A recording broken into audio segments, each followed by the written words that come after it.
Good evening. My name is Carrie Taylor, and I'm Director of Lippet House Museum. Thank you so much for joining us this evening. Tonight, we are recording our talk, and we will post it on the Preserve Rhode Island's YouTube channel later this week. The program this evening is going to take about 60 minutes, and we are going to reserve time at the end for your questions. So please post your questions using the Q&A feature at the bottom of the screen. Please don't use the chat feature, but if you would like to chat with other attendees, you're welcome to do that.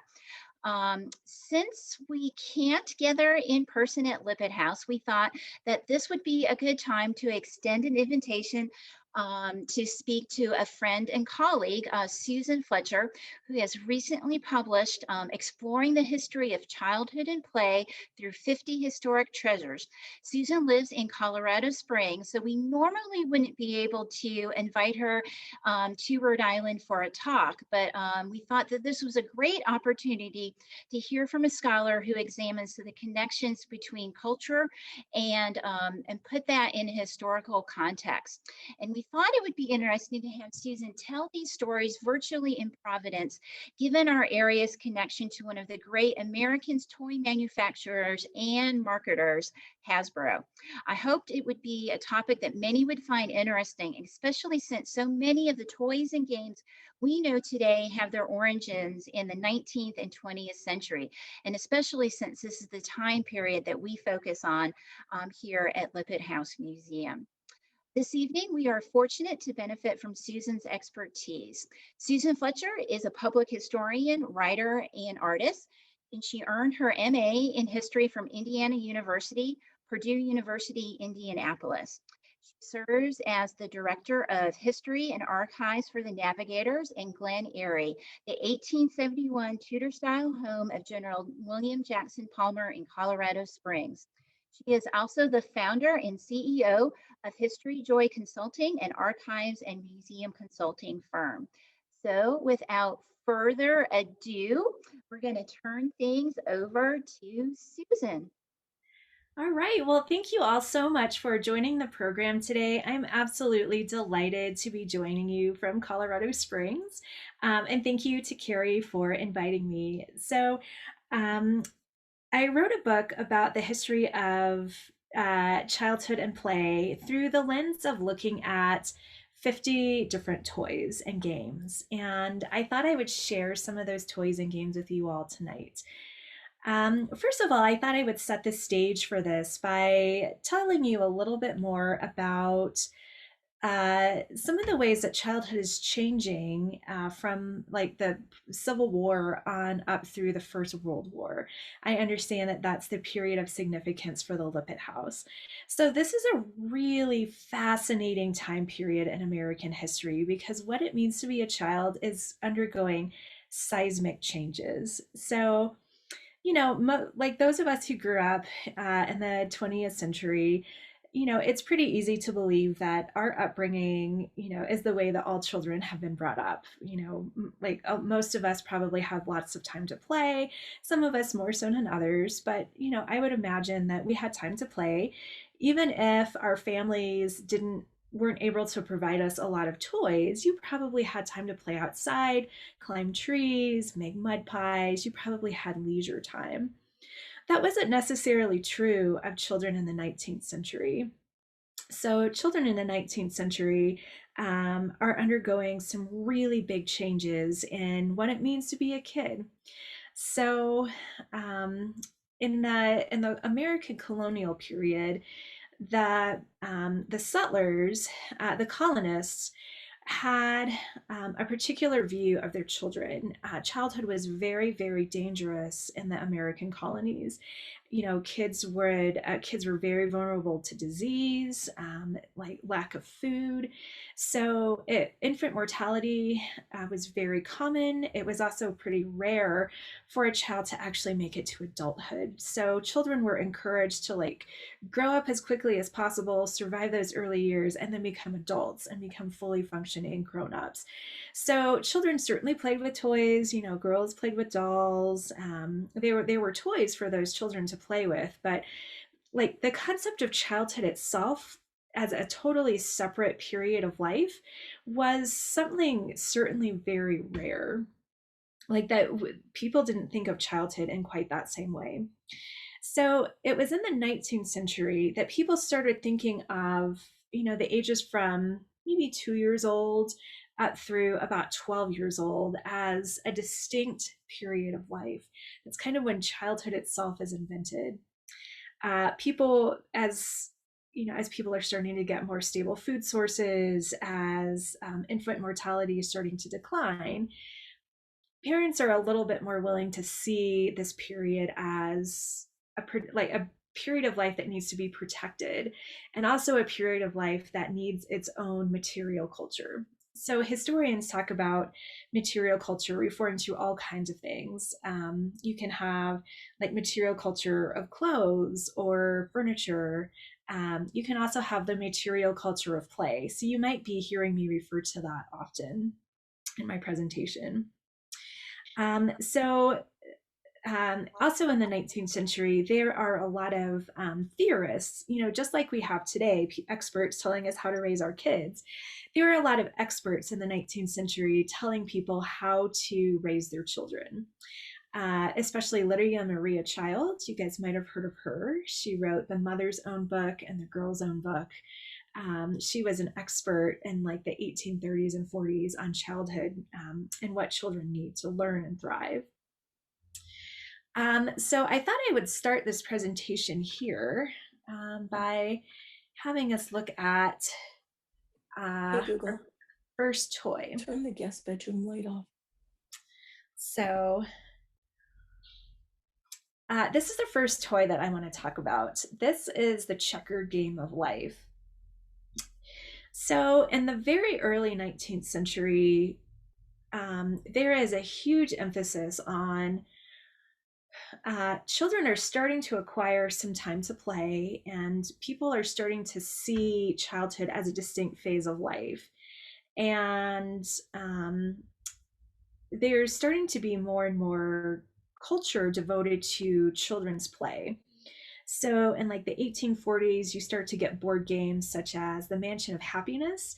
The Mansion of Happiness is one of the first board games published in the United States. It was based off of a popular game in England. And then by the 1860s, you get the Checkered game of life. So children are starting, more and more children are starting to have time to play.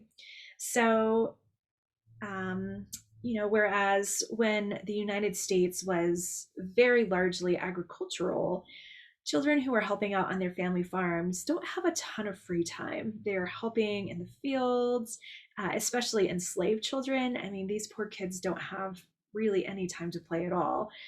Their entire lives are dictated by, what their masters are demanding of them. Other children are starting to get just a little bit more free time, just a little bit more time to play. And one of the games that they may have played in the 1860s is this game called the Checkered game of life. So I'll tell you a little bit about that. And after you hear this part of the presentation, you guys can sound smart at parties by asking your friends the following question. What does the game of life have to do with Abraham Lincoln's beard? Kind of a weird question, right? Well, Abraham Lincoln's decision to grow a beard during the 1860 presidential election led to the invention of this game called the Checkered game of life, which in turn led to the design of the game of life. Both the Checkered game of life and life, as we know in the 20th century, offer a window into the changing cultural values of Americans over the course of 150 years. The Checkered game of life was invented on the eve of the Civil War, and it reflects a mid-century recipe for success. So this is the model of success that was set out to children as the proper life path. If you are a middle-class child, this is the path in life that you're supposed to take. So all kinds of historical factors influence the development of toys and games, even Abraham Lincoln's decision to grow out his beard. In 1860, a Springfield, Massachusetts lithographer named Milton Bradley received a commission to print lithographs of a clean-shaven presidential candidate, Abraham Lincoln. Bradley printed just the images, which sold well, and everything seemed terrific for a while. Just before the election, however, something terrible happened that threatened Milton Bradley's business. Lincoln decided to grow out a beard. So if you're selling lithographs of a young, clean-shaven Abraham Lincoln, and all of a sudden he has a beard, well, everybody's going to want the new picture of him with the beard, and the pictures that you were selling before are not going to sell well. And Milton Bradley had invested quite a bit of money into making a lot of these images, and suddenly nobody wants them. So this is not great. Ironically, it seems that a child influenced Lincoln's decision to grow his beard. In a letter from October 1860, 11-year-old Grace Bedell of Westfield, New York, wrote Lincoln a letter saying, "I have got 4 brothers, and part of them will vote for you anyway. If you will let your whiskers grow out, I will try and get the rest of them to vote for you. For you will look a great deal better, for your face is so thin. All the ladies like whiskers, and they would tease their husbands to vote for you, and then you would be president." Now, we have to remember that this is long before the 19th Amendment, when women gained the right to vote. So if they wanted to support a political candidate, they had to try to get the men in their life to do that. So this is Grace's way of saying, I really like you, Lincoln, and I want you to be president, but maybe you should grow out your whiskers so all the women would think you're just a little bit more handsome, and they would try to get their husbands to vote for you. So Lincoln did grow out his whiskers. Unfortunately for Milton Bradley, though, the ladies liked Lincoln's beard so much that they no longer wanted pictures of him clean-shaven. Bradley's lithograph sales of the presidential candidate plummeted, and he was left in a pretty hard financial situation. He tried to figure out what to do next, and he used his printing press to create this board game here, the Checkered game of life. The game had a checkerboard pattern, which you can see, with alternating spaces bearing the names of virtues, vices, victories, and defeats.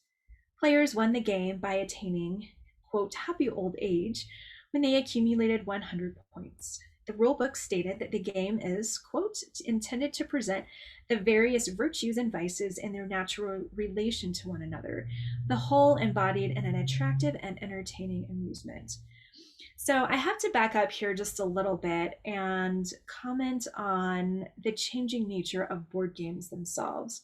So in the early Republic days, people were playing board games, but most of these games are not necessarily intended to have fun. Most of these games have some type of moral lesson that people are supposed to learn. In the Mansion of Happiness, for instance, the Mansion of Happiness is comprised of various spaces comprising virtues and vices. All of these virtues and vices are based very heavily on Christian virtues. So there are spaces for chastity and charity. The spaces you don't want to land on include like intemperance and dishonesty. So these are very much this is very much a way for parents to instill religious and moral values in their children. They want children to learn how to be honest and kind, how to help their neighbors, how to avoid drunkenness and financial ruin. Over the course of the 19th century, American morality sort of pulled up its roots from being largely based in the Judeo-Christian movement, and it started moving more towards a very secular morality, especially towards the mid-19th century. And by the end of the 19th century, American morality had more ties in like the consumer market than it did in any type of religious or moral base. I mean, that's always present, of course, in American society as it is today, but suddenly being a good American had a lot more to do with how to shop at the department store, which is a new invention. How to buy goods and how to trade in the consumer market. So that's kind of what being a good person in the late 19th century meant. So in the mid-century, though, in the 1860s, there's kind of this tension between the old way of life and what's coming eventually. The Mansion of Happiness, the Checkered Game of Life here kind of represents the beginning of that change. So the virtues and vices here are not necessarily tied strictly to morality. I mean, they're tied to morality, but not necessarily to any type of like religious influence here. So the rulebook states that the game is, quote, intended to present the various virtues and vices in their natural relation to one another, the whole embodied in an attractive and entertaining amusement. Bradley thought that it was the design of his life and nearly everyone he knew, checkered, hazardous, and uncertain in its outcome. So whereas the board games and the toys of earlier in the century would have presented this very simple path to success and path to happiness, and that if you are just virtuous and you avoid all these vices, your life is going to turn out great.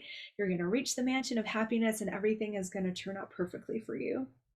Well, by the middle of the 19th century, it became pretty obvious that doesn't work. That's not true at all. Like Milton Bradley, whose fortunes drastically fell through no fault of his own, it was pretty obvious, by the time the Civil War broke out that, there really is no path to success. There's no path to happiness that doesn't also involve a bit of sadness and a bit of hardship. And so Bradley thought that it would be a good idea to present that in a board game. So the game represented a life spent in pursuit of mid-19th century success. While the game taught virtues such as honesty and warned them of vices, including intemperance, the game itself is based on material success. Kind of for the first time in the 19th century, this is represented. According to historian Margaret Hoffer, the game represents, quote, the marriage of spiritual values and worldly achievement. The spaces explicitly show children the consequences of each of their actions. If a player lands on ambition, he goes directly to fame. Perseverance leads to success. Crime leads straight to prison, and industry leads to wealth, and so on and so forth. Virtues allow players to gain success by attending college, attaining a government contract, getting elected to Congress, and marrying well. Combined, all of the virtues and life milestones result in a life well lived and happy old age. So there's still very much an idea that, if you work hard, if you pull yourself up by your bootstraps, if you attend college and school and get married, like there's still very much a life path set out for you. But that life path is also not without some hard things. It's not without intemperance or idleness. So there's still very much that mindset there. The Checkered Game of Life, in the Checkered Game of Life, moral behavior allows children to engage in the business and social world of the day. And these material milestones are also what help you attain old age and happiness. This game was incredibly popular. During the Civil War, soldiers in the field played a lightweight, portable version of the game that Bradley made for the soldiers. So they would have these little fold-up versions they would carry onto the battlefield. The Milton Bradley Company reprinted the game in 1866, in the 1870s, and again in 1911. So there's a very good chance that the families living in the Lippett house may have played the Checkered Game of Life. I mean, I don't know for sure, but there's a chance that this would have been going on in their social world of the day. Generations of families bought their Checkered Game of Life, and the company appealed to nostalgia in its marketing campaigns. In a reprint edition, an advertisement that came with the rulebook stated, "Those who are now the head of families purchase it for their children because of the pleasure and remembrances of the game that they played themselves when they were young." Unfortunately, the moralistic tone of the game was its undoing in the 20th century. So as the 20th century progresses, as the 19th century is ending and the 20th century is progressing, people are starting to demand that the board games and the toys that children are playing with, and that adults are playing with too, have a component of having fun rather than being moralistic. So by the 1930s, you're starting to get things like Monopoly. Now, I have a whole talk on Monopoly. If we have time in the Q&A later, and if you guys are interested, I can tell you a little bit more about the history of Monopoly. Monopoly teaches economic lessons, but it's also just fun. Like, and most of the board games that we play now are just fun. I mean, they may teach you some lessons about resources and, and some of that stuff, but they're mostly just fun. So by the time the 19 teens and 1920s roll around, people are expecting the games they're playing to just be fun and not necessarily to teach them stuff. Americans discovered that fun was a goal worth pursuing in and of itself. So the game went out of print. It was also pretty evident from the financial panics of 1873 and 1893, that perseverance didn't always lead to success, and that life just didn't necessarily work out in a positive formulaic way. Americans lost interest in the game around the turn of the century, and the Milton Bradley company stopped reprinting the game. So fast forward to the 1960s. For the 100th anniversary in 1960, the company resurrected the game to honor their founder. The details of American lives had changed drastically over 100 years, though, and the game needed some updates to make it more appealing to a modern audience. According to historian Tim Walsh, Puritan principles in the 1960s, some things just don't mix. The company redesigned the game, now calling it the Game of Life, which I imagine many of you have played and have enjoyed very much. This new game had a far more circuitous path through life with more decisions to make than the original. Instead of attaining happy old age by accumulating points, the player who won this version of life accumulated the most paper money. So this is a pretty big difference in how children were taught success. So in the 19th century, being a good person, persevering through hardships, having ambition, serving in Congress, those are the kinds of things that lead to success. By the mid 20th century, however, success is pretty much based on like who has the most money. This is a very different message than children in the 19th century were getting. The marketing campaign for the new Game of Life is very clear about its purpose. You will learn about life when you play the Game of Life. So this continued to be a very popular amusement well into the 20th century. And Carrie gave me the insider information that Hasbro is headquartered in Rhode Island. And the Milton Bradley Company is one of the many toy companies that Hasbro acquired later on in the 20th century. So Hasbro eventually added the Game of Life to its portfolio, along with the other games that the Milton Bradley Company was producing. So the Checkered Game of Life leads to the Game of Life, and that eventually has inroads into the Hasbro Company. Let's talk next about the Stereoscope Viewer.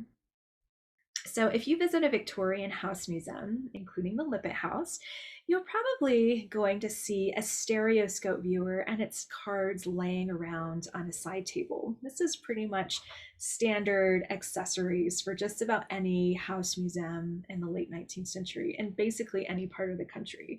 This is a really common object. The simple device turned two-dimensional photographs into three-dimensional worlds, creating the illusion that the viewer was standing inside the scene. Concurrent to the stereoscope viewer, there was a piece of technology called the magic lantern, which was also really popular. So just like magic lantern slides, stereoscope images brought the big, bright worlds just a little bit closer to American children. This expanded their horizons in a century where traveling a long distance is actually still not super common for a lot of kids. This allowed them to experience places that they may never have the opportunity to visit themselves. So just a little bit of a science lesson here. The stereoscope operates under the principle of depth perception. This phenomenon is created when our eyes receive two slightly different images at the same time. This is a really old principle. Euclid discovered this principle in AD 280. During the Renaissance, Leonardo da Vinci and Johannes Kepler did more work with depth perception and used the concept in some of their experiments. In 1938, Sir Charles Wheatstone discovered that if he drew pictures of the same image from two slightly different perspectives and put those two pictures side by side, something interesting would happen. The human brain would put the two images together, and the viewer would perceive themselves in a scene, in a two-dimensional scene, as a three-dimensional image. So it was Wheatstone who coined this term stereoscope, and he made a special viewing device to view two images side by side. Several different people improved upon this design, including scientist David Brewster and eventually Oliver Wendell Holmes. So by 1849, photographic technology is coming into being. It was rapidly advancing during this era. David Brewster discovered that if he pasted two photographic images of the same scene on a card, taken from just a slightly different angle, his viewing device would render them in 3 dimensions. This stereoscope model was debuted at the Great Exhibition in London in 1859. Apparently, Queen Victoria tested this out and loved it and thought that it was cutting-edge technology here. Oliver Wendell Holmes, the great author, liked this technology as well, and he helped invent a different version of it. Holmes would write about the stereoscope. The mind feels its way into the very depths of the picture. The scraggly branches of a tree in the foreground run out at us as if they would scratch our eyes out. People living in the early 21st century here are so incredibly accustomed to being heavily image saturated. I mean, most of us have cell phones, like a lot of us have Instagram and Facebook, the internet, we have television streaming at us, we drive our cars down the road and we have billboards. There are so many different images in our life. We have 3D movie technology. We can go to the IMAX theater and have, a 3D movie experience. I think it's really hard for us to understand just the revolutionary concept of the stereoscope viewer. This is entirely new to people in the 19th century, and it is absolutely blowing their minds, and they love it. By 1856, the stereoscope was one of the most common sources of entertainment for citizens in both Europe and North America. That year, the London Stereoscopic Company had 10,000 scenic stereoscope cards available to its customers. During the Civil War, residents of both the North and the South could buy stereoscope cards that had images of the war, bringing the conflict home in horrific detail.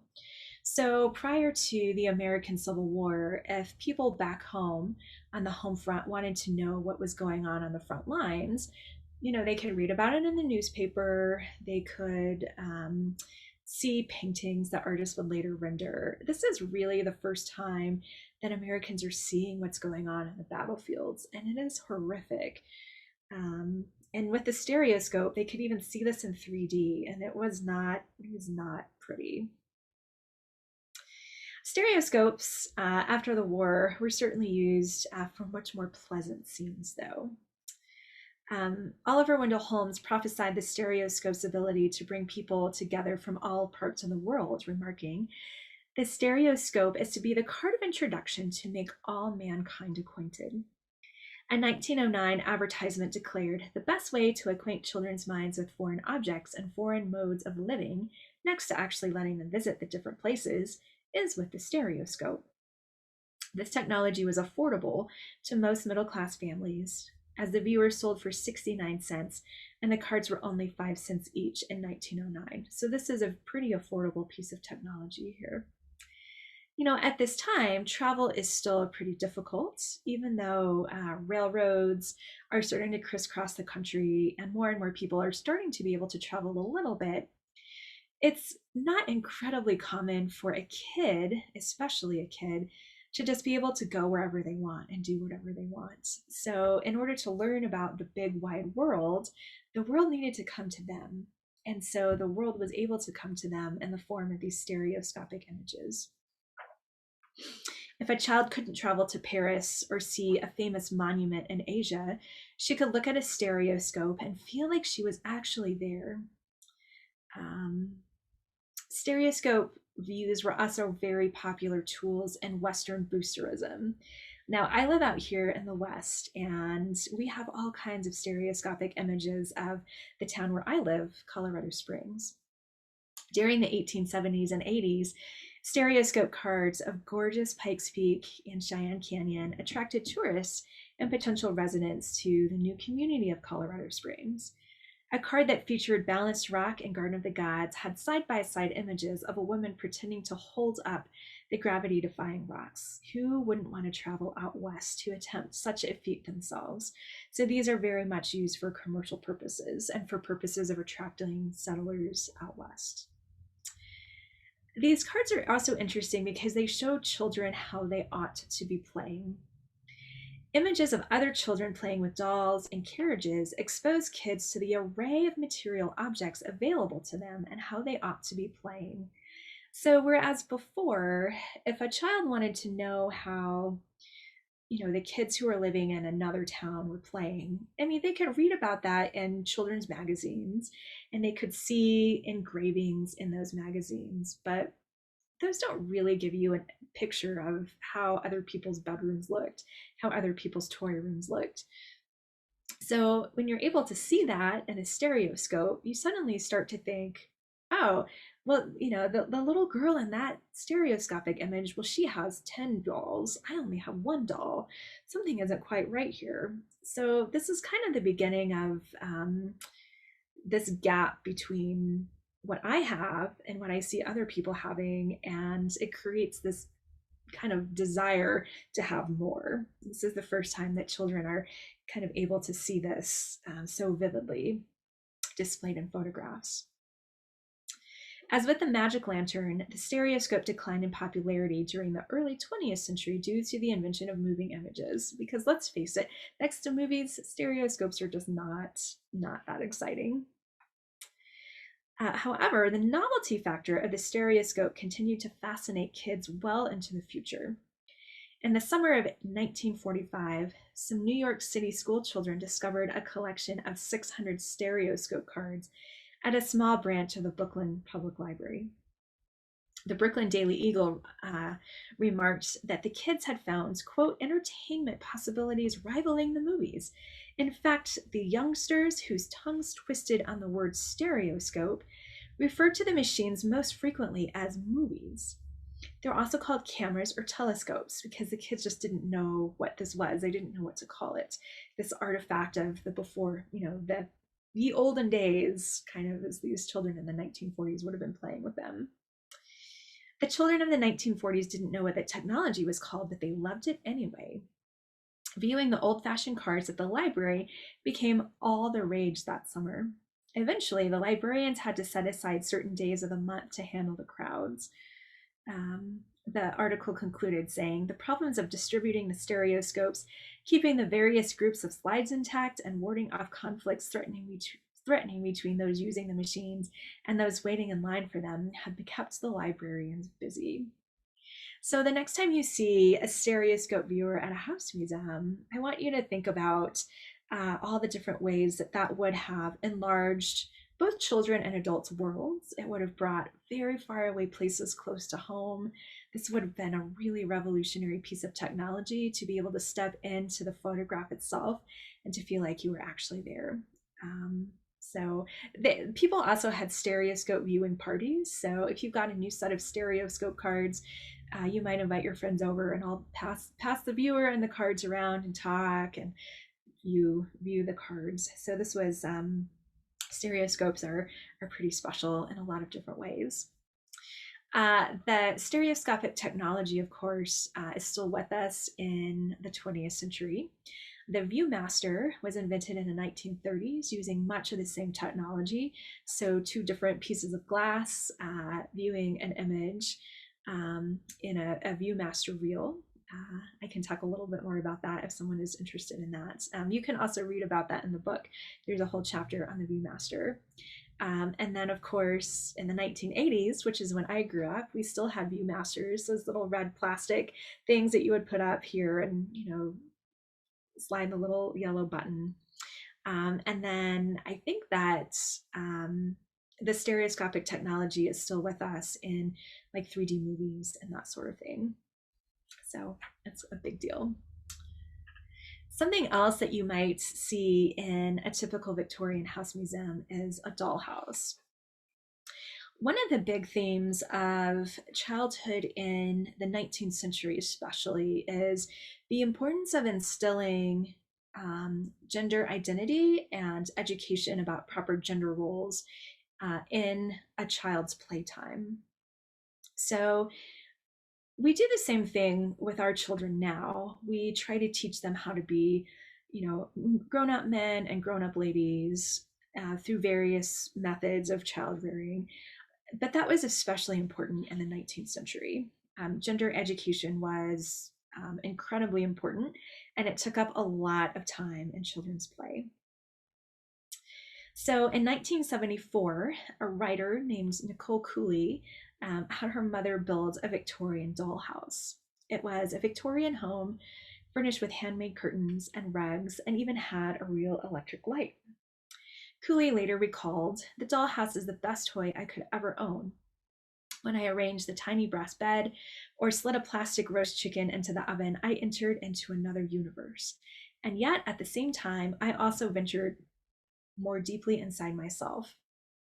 Dollhouses allowed girls to build a world of their own, prepared them for useful futures, and gave them room for freedom and imagination.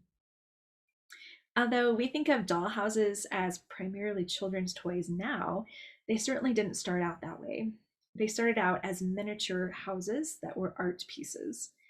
In 1558, Duke Albrecht of Bavaria had a baby house built for himself. It was an art piece that depicted all of his worldly possessions and his house. According to journalist Charles Siebert, soon a fad among the nobility and rich started. They wanted to build these mini dwellings, not intended for play, but for study, working models of how to properly design and manage a home. In the 17th and 18th century, wealthy families in Denmark and Germany commissioned miniature replicas of their homes. And in the 1700s, Duchess Augusta Dorothea had several doll cabinets made to show off their wealth. So prior to the 1800s, these little miniature houses are primarily the objects of grown-ups who like to show off their wealth, who think it's really cool to have their big world shrunk down into miniature. Miniature houses became children's playthings sort of towards the end of the 1700s and into the 1800s, especially in Central Europe. These miniature houses designed for girls were primarily intended to teach girls about the domestic arts. In the 19th century, dollhouses educated American girls on the practical skills of homemaking and taught them problem-solving skills. Furnishing a dollhouse was preparation for a future when a woman would need to set up her own home. According to Catherine Beecher, who is another expert on childhood and expert on domesticity of the day, she wrote that dollhouses served as, quote, miniature domestic establishments in which girls could prepare for their future roles as the mistress of a home. Dolls gave girls control over a domestic situation and allowed them to enact the various trials and joys that they would experience as adults. So no matter what's going on in the rest of their lives, if they're growing up in a happy home, maybe they can replicate that in their dollhouse. If, on the other hand, they're growing up in a bad situation, if they are, having to spend a lot of time working for their families, so like working in textile mills or in mines or in agricultural areas, the very few amounts of free time that they did have, they could retreat, into their room or a playroom and play with a dollhouse and kind of make a miniature world better than the world that they were experiencing in real life. These toys that girls played with ranged from simple homemade structures to elaborate art pieces. So you may have seen some really simple little homemade dollhouses in museums. In the 1880s, Nettie Wells was a little girl growing up in Kansas City. Her father was a middle-class guy, and he built her a small wooden house with a pretty starburst on the front. Her granddaughter later would donate the house to the National Museum of Toys and Miniatures. According to the museum staff, Nettie's dollhouse was a teaching tool for her adult life, because sadly, Nettie had to assume that role at the age of just 12 when her mother fell ill. When the dollhouse came to the museum, curators looked inside the little house and found a hand-sewn crazy quilt that Nettie had made for her dolls. So this story brings me to another point. In especially the late 19th century, more and more children are gaining increasing amounts of free time to play. Again, a lot of that free time is, parents are secretly slipping in different educational principles. They're slipping in intellectual education. They're slipping in education about what it means to be a woman or a man. So these kids don't have necessarily just free reign to do whatever they want, but they're starting to get small amounts of free time to play. Like Nettie, however, a lot of these kids had to grow up really early. If a parent figure died, if their parents had a lot of children, many of these people, especially girls, had to assume caregiver roles at very early ages. So, just because you might be born into a family where it looks pretty, your chances for being able to have lots of free time to play seem pretty good, that can be cut short at any time. Other dollhouses were elaborate creations that wealthy parents commissioned for their children. The Coleman family of Lebanon, Pennsylvania, had a 9-foot tall, 8-foot wide giant dollhouse built for their children in the 1880s. I would venture to say that if you guys live in Rhode Island, you probably have a lot of these very fancy houses around the area, especially like Newport, Rhode Island. Like in very wealthy communities, a lot of times people who lived in those giant mansions on the coast would have those shrunk down into miniature and given to their children to play with. So you probably have lots of different opportunities to see these elaborate dollhouses. These dollhouses turned girls into both producers and consumers. They often furnished their dollhouses with homemade creations, making curtains out of bits of lace or even sewing their own dolls. Mothers and daughters bonded with one another, spending the afternoon, quote, searching through the advertising pages of old magazines and the catalogs of furniture houses and department stores for suitable articles for different rooms. In the late 1880s, a rise of consumer goods and changes to manufacturing technology brought more children to the upper class tradition of dollhouses and tea sets. So they're starting to make lithograph dollhouses, which were cheaper, portable, and easier to produce. Toy companies also started making miniature versions of the domestic objects that like mothers especially would have used. So suddenly girls, rather than making things for their dollhouses, they could buy tiny little irons, little bits of furniture, little curtains, that kind of stuff. So girls are still making some things for their dollhouses, but increasingly they're buying things rather than making them, which is an important shift in the consumer economy. According to American Motherhood in 1914, quote, when every possible room has been added to the house, the stable may be furnished with horses and carriages, an automobile house filled with a variety of touring cars and runabouts, and even a boathouse equipped with rowboats, motor launches, and sailing yachts. A conservatory may be added in which plants cut from the florist catalogs flourish in long rows. So by the early 20th century, these dollhouses are starting to get pretty posh. And the amenities that the wealthy have are starting to make their way into dollhouses. By the 20th century, however, the purpose of dollhouses had changed. They were no longer strictly objects for teaching useful domesticity. They became widely accepted just as vehicles for imaginative play. So now they're no longer strictly meant to prepare girls to be wives and mothers, as women's roles in society are changing very dramatically. In the 20th century, dollhouses just become places for kids to have fun and to enact their own worlds. Creating scenes and acting out dialogue helps children to develop emotionally, socially, and intellectually, according to the Fractious Learning Company. So if you visit the Lippitt House or other house museums in the area, you'll probably run into these. I do want to leave time for questions at the end, but I wanted to talk very briefly about G.I. Joe because of its connections to Hasbro. So Barbie had been invented in the mid 20th century, and toy companies were looking for a way to capitalize on these 12-inch plastic dolls. They're trying to find a way to make money. They're also a little bit concerned that maybe boys won't want to play with dolls. Maybe they would want to play with them if they were dressed up as army figures.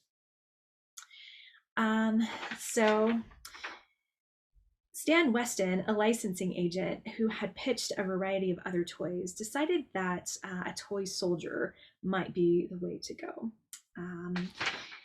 He pitched his idea to Don Levine, who was the vice president and director of marketing and development at Hasbro.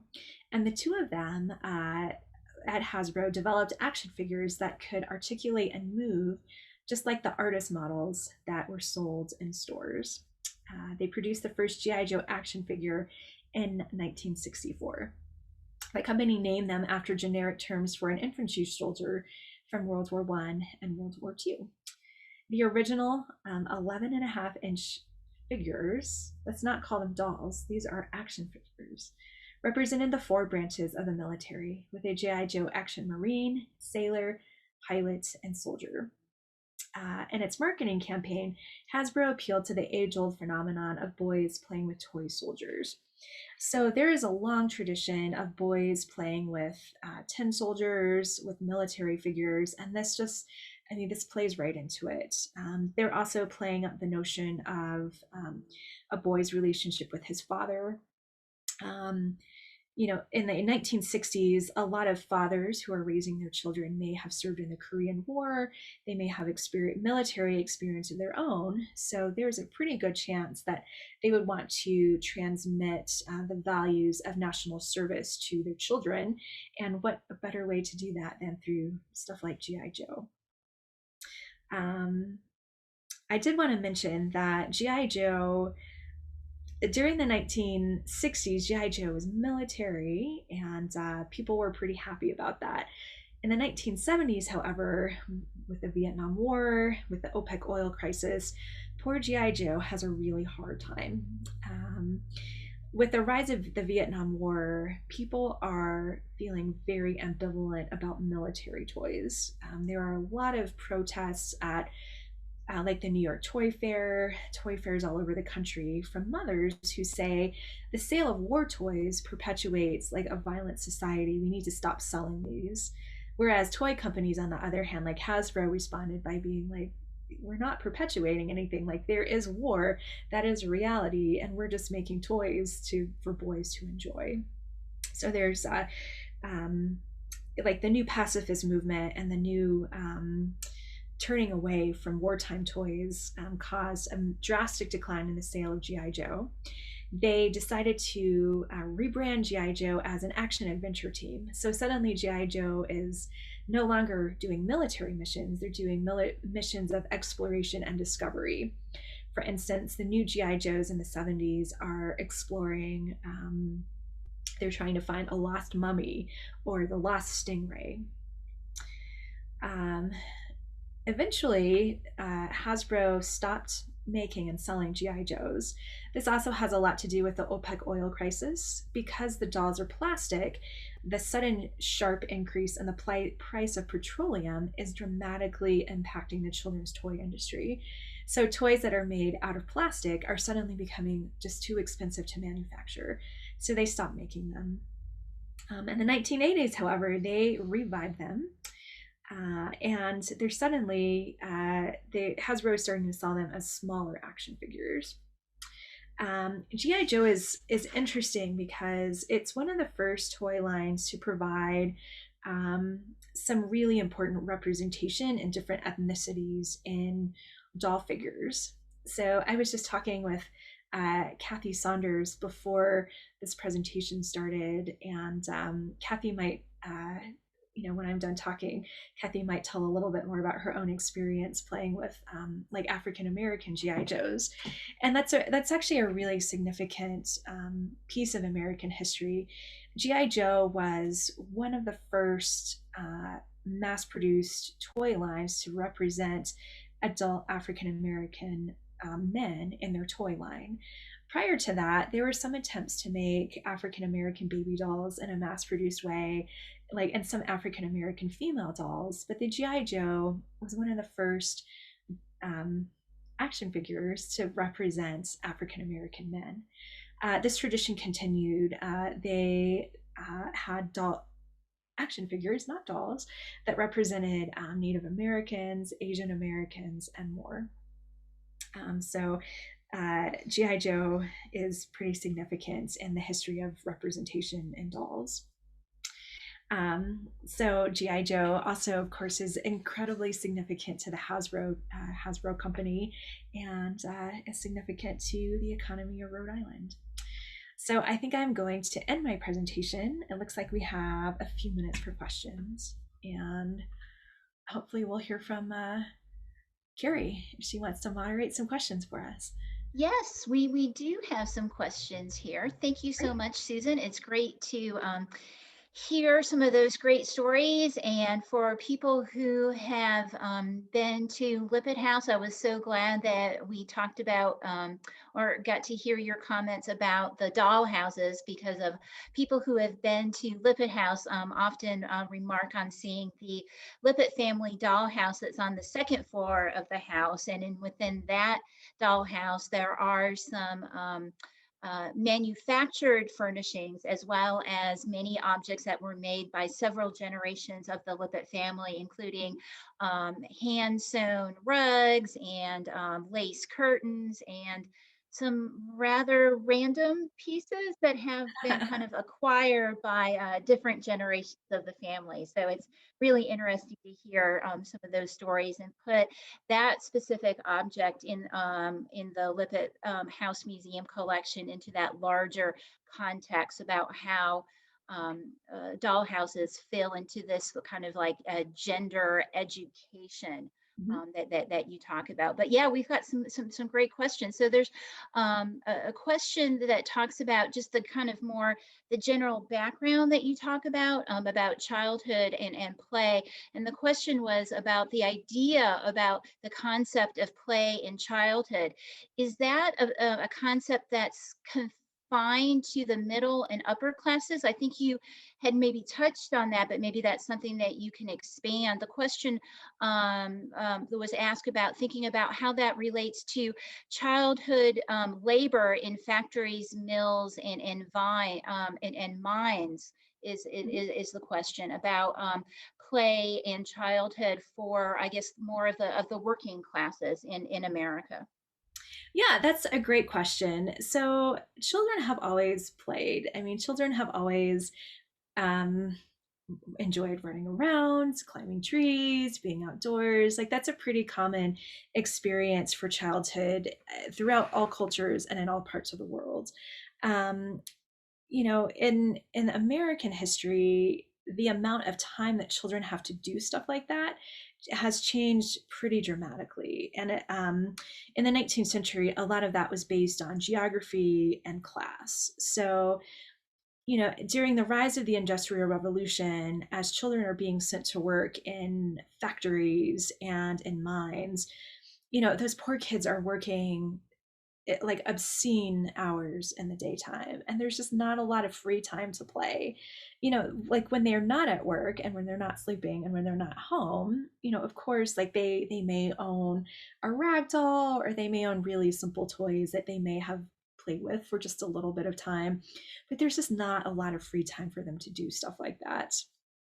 It really is like a rising American middle class, a rising upper class, that you start to get more and more time to actually do stuff like that, to actually play and to have material culture specifically meant for that. So there's kids who are being sent to work in the Industrial Revolution. I mean, they are playing, but they don't have a lot of time to do this. So on the weekends, like if talking about like free day, if they're not working on Sunday, there's also all kinds of social Sabbath rules about not doing things on Sunday. So there were whole separate categories of Sunday toys that kids can play with. If your family has enough money, they may have bought you like a Noah's Ark set or a Bible time play set. So, you know, you're not just doing whatever you want. You're learning about the Bible and you're learning about God by playing with these toys, and that's socially sanctioned play. But yeah, that's a great question. Not only is play like the amount of free time to play divided by class, it's also divided by geography as well. So children who are settling the West, or who are coming out West, there's a lot of work that they have to do for their families, and there's not necessarily a lot of time to play there either. So the amount of time that you had to play, very much based on geography, on race, and also class, as so much of American society is. Cultural historians love talking about all three of those things. Great. Thank you. There's a question from the attendees related to marketing, and the question is specifically about board game marketing. Like, how were these games marketed, but through mail order or by booksellers? But I know from reading your book, one of the themes that you address is a big change, related to that question, is a big change related to kind of games and toys in general, about the shift in marketing when things are marketed to parents, and then when things are marketed directly to children. So maybe you could talk about the marketing more generally about toys and games. Yeah, that's a great question. In the 19th century, toys and games were marketed through um, newspapers, so lots of newspaper advertisements, through women's magazines. So if a mom subscribed to the Ladies' Home Journal or Godey's Ladies Books, there's all kinds of advertisements for the toys that these kids should be buying, or that the parents should be buying for their kids. There were, advertisements and books, that sort of thing. By the time you get to the 20th century, so all of that's directed to parents. Children are vaguely aware of the toys that are out there, and some of those advertisements may have been printed in children's magazines, but the marketing of toys, mass-produced toys, is largely aimed at grown-ups. In the mid 20th century, however, that changes dramatically because suddenly you have television. And if you have television, you don't necessarily need to have adults as serving as kind of an intermediate between the manufacturer and the child. So there are so many commercials in children's television, like in the 1950s onward and today. So suddenly, companies can directly appeal to children, saying like, get your parents to buy you GI Joe, or get your parents to buy you this awesome new game. And so adults are no longer the kind of the intermediate, protecting their children from like all the consumer products that are available, which for like it really has turned like a generation of late 20th century and early 21st century into, very young consumers. Very young children now are exposed to media where they're getting these messages about all the stuff that they should be buying or get their parents to buy. So I would say, like, if you have children and are trying to be a little bit cognizant of just the way your family participates in the consumer economy, I would really, really watch the degree to which your children are exposed directly to advertisements. Just thinking about like how that might be impacting them and their desire for products. Right. There. Oh. There's a question about, I think early on in your talk, you talk about when you're talking about the games, how English games were modified for the American market. Was there a difference in how how toys, maybe how British toys were modified for the American market in the 19th century? Yeah, I know just a little bit about that. So in the 19th century, there's the Americans are starting to get kind of an infant toy manufacturing industry going. I mentioned that the Mansion of Happiness is one of those early games, but a lot of it's based off of things that were happening in Europe. So there are starting to be American manufacturing companies, like the Milton Bradley Company, in the 1860s. You know, they're starting to produce their own American versions of things. But a lot of the toys that children played with are imports from Europe. So, for instance, like the Steiff Manufacturing Company in Germany, those toys are incredibly popular in the United States. Those were imported, like heavily imported dolls, imported from France, imported from the UK. So, a lot of the toys that children are playing with, especially if your family is middle or upper class. Like if you can afford to buy international products, you're likely buying a lot of toys made in Europe. So these toys also speak to the amount of international trade that's going on, importing European products to the United States. So hopefully that answered the question. Yes, and that kind of relates to another question that when you talk about the kind of the philosophy behind a lot of products developed for children about the change from kind of like the moral goal of these childhood entertainments that kind of go towards entertainment for American children. Is that a similar change? Do you know if that's going on in other countries, like in the European countries? Are they the motivations for childhood toys? Is this a worldwide or maybe a Western phenomena and not just confined to the American market? That's actually a great question, and I haven't done a lot of research on that. I mean, I imagine that a lot of those same impulses are there. A lot of the big themes are there, but the way America was founded, I don't believe that America was necessarily founded as like a strictly Christian nation, but like there's so much influence of Christianity in American culture that like the way in which like morality being tied to that like has worked its way out is I think a pretty uniquely American story. I mean that may have been true in Europe as well, but I would imagine that that's a pretty uniquely American story there. But you have to look into it Great, a little bit great. further. It's a Well, good I question. think we've run out of time. I just want to thank you so much, Susan, for your virtual willingness to make a trip to Providence and share your findings for your book. You're very generous.